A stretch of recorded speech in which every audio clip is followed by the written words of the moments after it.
Basketball fans, welcome back. So Joel Embiid, he scored 70 points in that game against the Spurs, and that was actually something that I didn't really expect, man.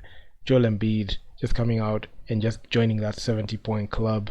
The first guy that I saw get onto that club was Devin Booker. He had 71. Saw Donovan Mitchell 71. We saw Damian Lillard 71, and you're seeing the new entrant to the 70-point club is Joel Embiid. And the funny thing I've seen a lot of people react to this. A lot of people are loving this. And one thing that I've seen in mainstream media, they're just trying to hammer the point that, even despite Joel Embiid having such a good performance, he's still not eligible for any major award, which I find that they try to water down this they try to water down these performances, especially when it comes to like the international athletes.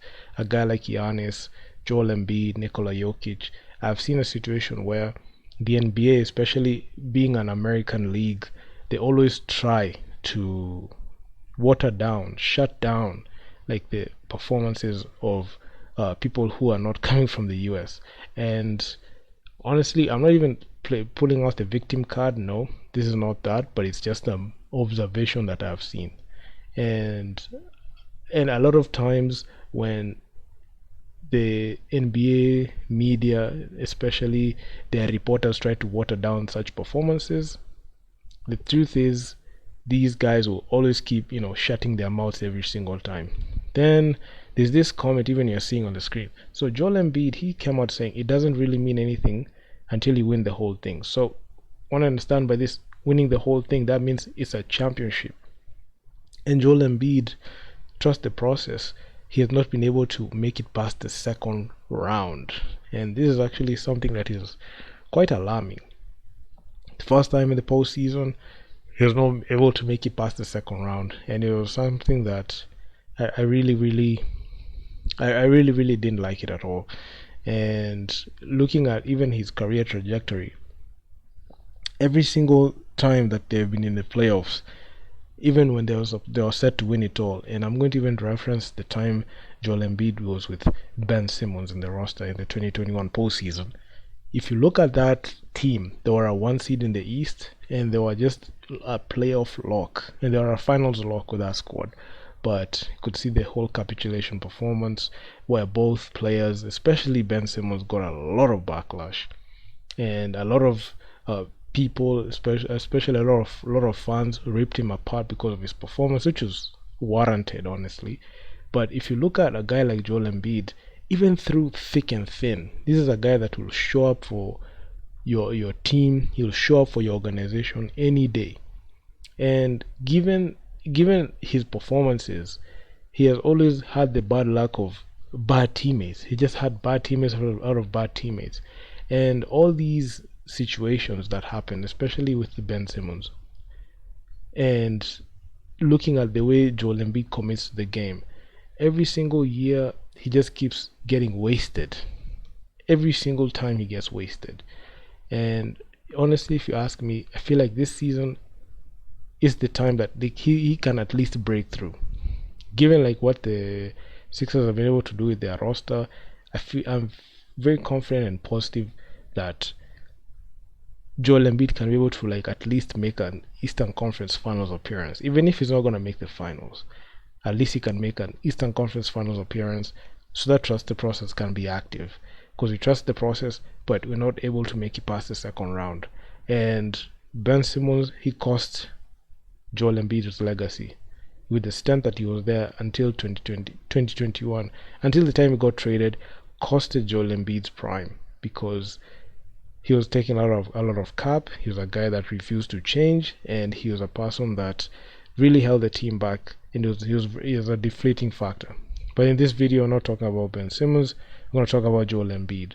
Joel Embiid has been putting his body on the line for the organization, and year after year, it has just been disappointment. And the big litmus test that I look at Joel Embiid is, can he be able to like make it to the finals the same way we saw his peers Giannis make the finals and win it? Because you can see when it comes to MVPs, he won the MVP. He has won the scoring title, He's won the MVP, but you could see in the last year's postseason, the game that really mattered was that Game 7 against Boston. Couldn't get the job done. James Harden wet the bed. Joel Embiid, when it matters, he can't show up. If only he had one of his regular season performances and make it translate to the playoffs, he will have already made the finals. But I don't know what happens, especially when it comes to Joel Embiid. When the lights are too bright, he's not able to do anything. But when it comes to a game where it's a regular season game, I don't think these regular season games mean much because people don't respect them as much. This is the time you're seeing him, average 30, even go for 40, 43 points, a double-double. Even in this game, you can see 70 points, but we never see these types of performances in the postseason. So there's a huge asterisk on Joel Embiid. And this is not even like a knock on him, but it is something that I've seen consistently. And if only he will be able to translate his postseason performances, especially the top performances, he's able to also contribute in the playoffs, the conversation would have changed, because you have seen a lot of players adjust their games. You've seen a lot of players adjust to the postseason. You've seen Nikola Jokic just dominate. His game doesn't change. Actually, when he gets into the postseason, he becomes better than he was in the previous, even in the regular season. So that's one thing that I've seen in Joel Embiid. And even I was even thinking about making a video last year, just talking about the Sixers run, especially when it comes to the postseason. But I just held back on it because in the previous year I made one just talking about the Philadelphia 76ers and what's going on in their squad. And the biggest test for Joel Embiid, it doesn't matter if he wins another MVP. Right now he's not eligible, and NBA mainstream media are going to shout on the rooftops to make sure that we know that. But the thing is, when it comes to a guy like Joel Embiid, if he can't be able to make significant noise in the postseason, people will continue to hold that bad narrative of he can't be able to deliver. And if he has a lackluster postseason, it will water down all of his regular season accomplishments, even that MVP. Some people say that it's a sympathy MVP he got. Then people say that Jokic deserved to be a 3-time NBA MVP.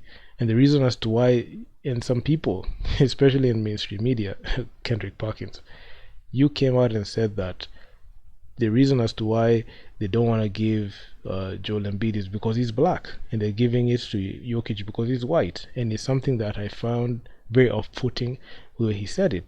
But if you look at it closely, I'm a diehard. I love Joel Embiid. I love Giannis Antetokounmpo. I love those guys, especially when they have good performances. Not to say that I won't love them because they have bad performances, but I love them all around because they are people that I've seen through the years evolve their game. But when you look at a guy like Nikola Jokic, I would pick Nikola Jokic over Joel Embiid. I would trust Nikola Jokic over Joel Embiid. I would trust Giannis Antetokounmpo over Joel Embiid, because if you look at it in the grand scheme of things, when it comes down to who can you count on, especially in the postseason, Joel Embiid has shown time and time again that he cannot be relied upon, especially when it matters. So that's the reason as to why sometimes I have a tendency of putting an asterisk on his career achievement. I know he won the MVP, but when it matters, he's not able to deliver, and that's the thing that holds him back, and that's the reason as to why NBA mainstream media put him down. But in this video, I just want to shed a light on what NBA mainstream media try to polarize the NBA fans and the casuals so that they can look at. They try to water down this performance and try to it's like they're passing on their opinions onto the players, seeping into the players, and they overrate getting into that point in the playoffs, disregarding the process. They're trying to make it as if these performances, you can even score 80 points in a regular season game, mean nothing if you can't win it. So what does it mean if you score if you average 20 and you win the championship? That's their logic in there. So I've seen a lot of things on, especially on X. I mean, I can't go through all of them, but it's actually quite funny. But anyway, it is what it is. So if you guys like the video, make sure you leave your feedback down in the comments on what you think about this whole situation, and like the video. Smash that like button, man. It helps me out a ton. Subscribe to the channel. Hit that bell to get notified. I mean, it will help me out a ton. And any video ideas that you come across and you want me to react to, make sure to leave it on the comment section. And I'm out. Peace.